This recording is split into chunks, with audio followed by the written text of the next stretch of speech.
ఒక్కసారి కాదు, 2 సార్లు కాదు, దాదాపు 40 సార్లు, అవును అక్షరాల 40 సార్లు ప్రభుత్వ ఆఫీసుల చుట్టూ కాళ్ళరిగేలా తిరిగాడు ఆ యువకుడు. బీహార్లో ఎక్కడో భోజ్పూర్ జిల్లాలో ఒక ఎన్కౌంటర్ జరిగితే వేల కిలోమీటర్ల దూరంలో ఉన్న మన ఆంధ్రప్రదేశ్లో కూర్చుని దీని గురించి మనం ఎందుకు మాట్లాడుకోవాలి? ఎందుకు రౌతుల టీవీలో ఈ ఇన్వెస్టిగేషన్ చేయాల్సి వస్తోంది? ఎందుకంటే రాష్ట్రాలు మారినా, సరిహద్దులు మారినా సామాన్యుడి కన్నీళ్లు ఒకటే, మనల్ని ఏలే లంచగొండి వ్యవస్థల నిర్లక్ష్యము ఒకటే. ఒక సామాన్యుడు న్యాయం కోసం ప్రభుత్వ ఆఫీసుల చుట్టూ తిరిగితే పట్టించుకోరు, కానీ అదే సామాన్యుడు విసిగిపోయి ఎదురు తిరిగితే మాత్రం తుపాకీ గోళ్లతో సమాధానం చెప్తారు. బీహార్లో 28 ఏళ్ల భరత్ తివారీ అనే యువకుడికి పట్టిన గతి రేపు మన దేశంలో ఏ సామాన్యుడికైనా ఎదురవచ్చు. అందుకే ఈ కథనం ప్రతి ఒక్కరూ చూడాలి, ఆలోచించాలి. నమస్తే, నేను మీ రఘురామరావు. బీహార్ భోజ్పూర్ జిల్లాలో ఇటీవల జరిగిన భరత్ తివారీ ఎన్కౌంటర్ ఇప్పుడు ఒక సాధారణ పోలీస్ కేసు మాత్రమే కాదు, అదొక ప్రజా పోరాటంగా మారింది. అసలు ఒక సామాన్య గ్రాడ్యుయేట్ సోషల్ యాక్టివిస్ట్ అయిన భరత్ తివారీ చేతికి తుపాకీ ఎందుకు వచ్చింది? అతను చనిపోయాక జనం పోలీసులపై ఎలా తిరగబడ్డారు? అక్కడ ప్రజలు అతన్ని భగత్ సింగ్తో ఎందుకు పోలుస్తున్నారు? ఈ ఇన్వెస్టిగేషన్ రిపోర్ట్లో పూర్తి వివరాలు ఇప్పుడు చూద్దాం.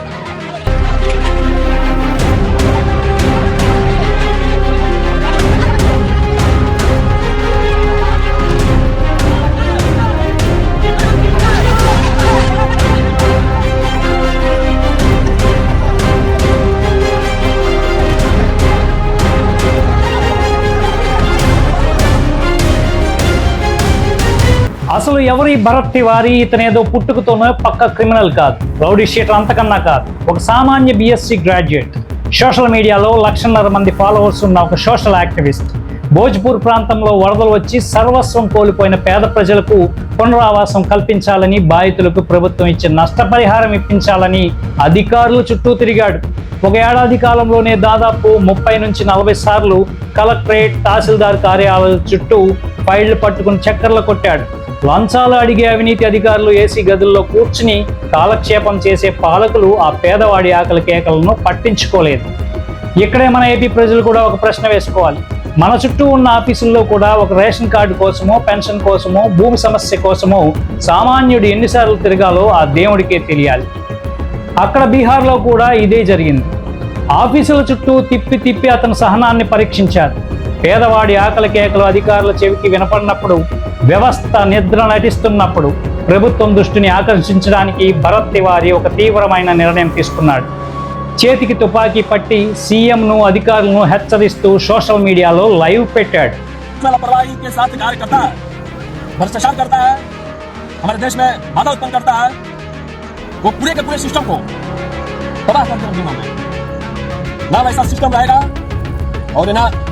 ऐसा कार्य होगा साला तुम सब देखता है और भी जो भी विकसित देश है हमारे देश में, पूरी दुनिया में, जैसे इसका ही उदाहरण लो, चाइना का। कुछ भी हो, हमारा दुश्मन सही ना, लेकिन अच्छा कार्य करता हो तो उससे भी कुछ सीखना चाहिए। वहां पे कोई भी नेता, मंत्री या अधिकारी पाया जाता है भ्रष्टाचार में या लापरवाही में कोई ऐसा, तो उसको तुरंत सजाए मौत दे दिया जाता है।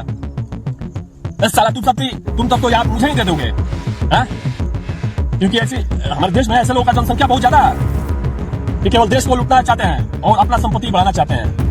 सबसे ज्यादा तुम जैसे लोगों को समझ नहीं है कि जब हमारा देश ही आबाद नहीं होगा तो तुम सब कैसे हो सकते हो, कुछ दिनों के लिए हो सकते हो उससे।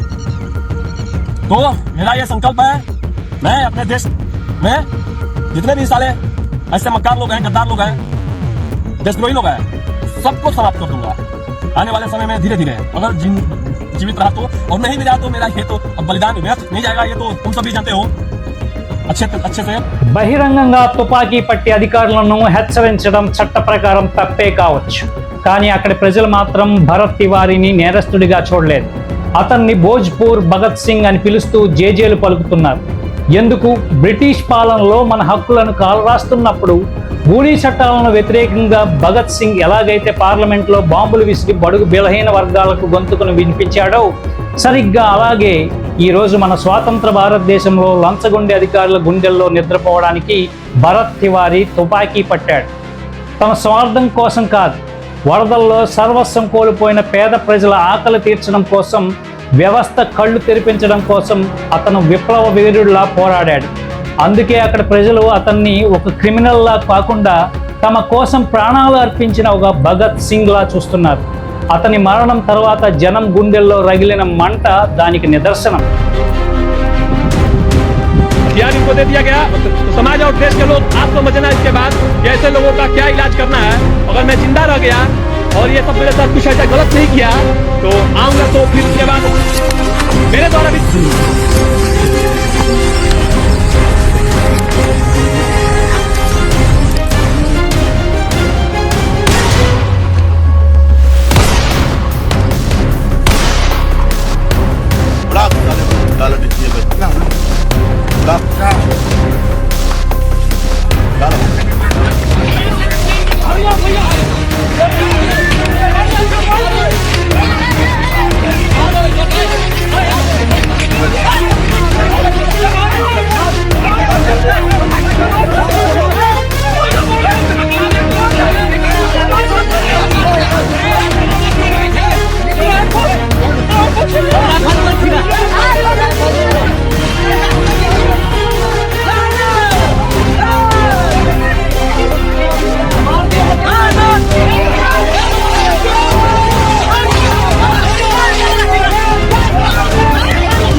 పోలీసులు ఏం చెప్తున్నారు?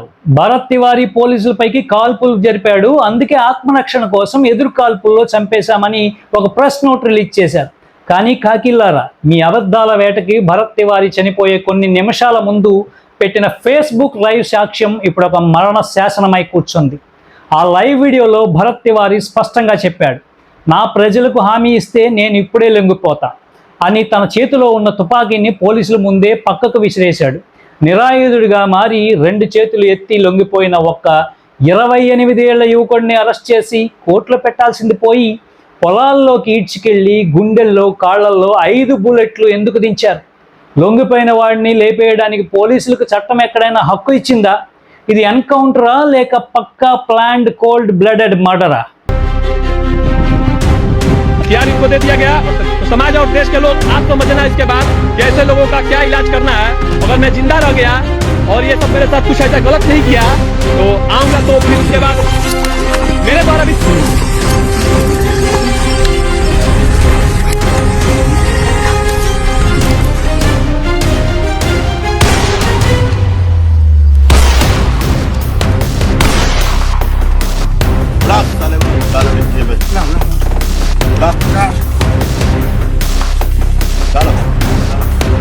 ఎప్పుడైతే తమ కోసం పోరాడిన నాయకుడిని పోలీసులు దారుణంగా చంపేశారో భోజ్పూర్ జిల్లా అగ్నిపర్వతంలా బద్దలైంది. తమ భగత్ సింగ్ని కాకీలు పొట్టన పెట్టుకున్నారని తెలియగానే జనం ఆగ్రహం హద్దులు దాటింది. వేలాది మంది ప్రజలు ఏకమై రోడ్లపైకి వచ్చారు, నేషనల్ హైవేలను దిగ్బంధించారు. ఇక్కడ గమనించాల్సిన అసలైన సమాచారం ఏంటంటే, కాకీలను చూసి జనం భయపడే రోజులు పోయాయి. జనాన్ని చూసి పోలీసులు పరిగెత్తే పరిస్థితి వచ్చింది. వేలాది మంది ప్రజలు పోలీసుల వాహనాలపై రాళ్ల వర్షం కురిపించారు. పోలీస్ స్టేషన్లను చుట్టుముట్టి కాకీలకు చుక్కలు చూపించారు. పరిస్థితి చేయి దాటిపోవడంతో జనాల ఆగ్రహానికి భయపడిన పోలీసులు ప్రాణాలు దక్కించుకోవడానికి వెనక్కి పరిగెత్తాల్సి వచ్చింది. ఎందుకంటే జనం తిరగబడితే ఏ ప్రభుత్వమైనా ఎంతటి పోలీస్ పవర్ అయినా తలవంచక తప్పదు.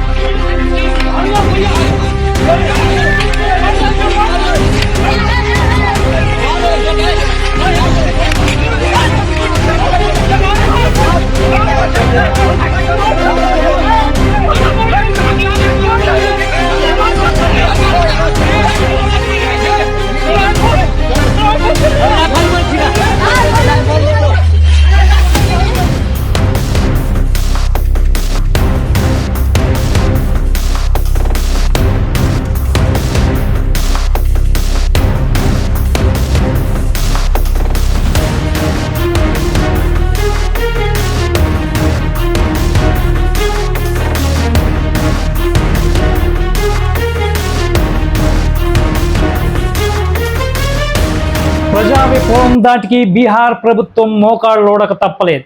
ఈ ఘటనలో ఒక ఎస్పీడీఓ, ఒక ఎస్హెచ్ఓ సహా 6 పోలీసులను అధికారులు సస్పెండ్ చేయడమే కాకుండా వారిపై మర్డర్ కేసు ఐపీసీ సెక్షన్ 302 ప్రకారం కేసు నమోదు చేయక తప్పలేదు. బీహార్లో జరిగిన ఈ దారుణం కేవలం అక్కడో ఇక్కడో జరిగిన ఒక క్రైమ్ స్టోరీ మాత్రమే కాదు. వేల కిలోమీటర్ల దూరంలో ఉన్న మన ఆంధ్రప్రదేశ్లో కూర్చుని దీని గురించి మనం ఎందుకు మాట్లాడుకుంటున్నామంటే మన చుట్టూ ఉన్న ఆఫీసుల్లో కూడా ఇలానే లంచగొండి నిర్లక్ష్యపు వ్యవస్థలే ఉన్నాయి.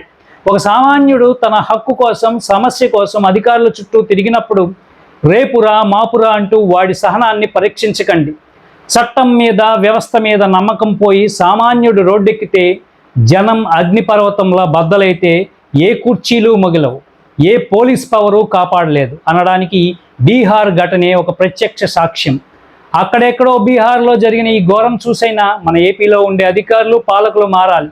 సామాన్యుడి సహనానికి ఒక హద్దు ఉంటుందని గుర్తుపెట్టుకోవాలి. ఇలాంటి మరిన్ని ఇన్వెస్టిగేటివ్ అప్డేట్ కోసం చూస్తూనే ఉండండి రౌతులా టీవీ. లైక్ చేయండి, షేర్ చేయండి, సబ్స్క్రైబ్ చేసుకోవడం మర్చిపోకండి. మీ అభిప్రాయాన్ని కామెంట్ చేయడం కూడా మర్చిపోకండి. Signing off.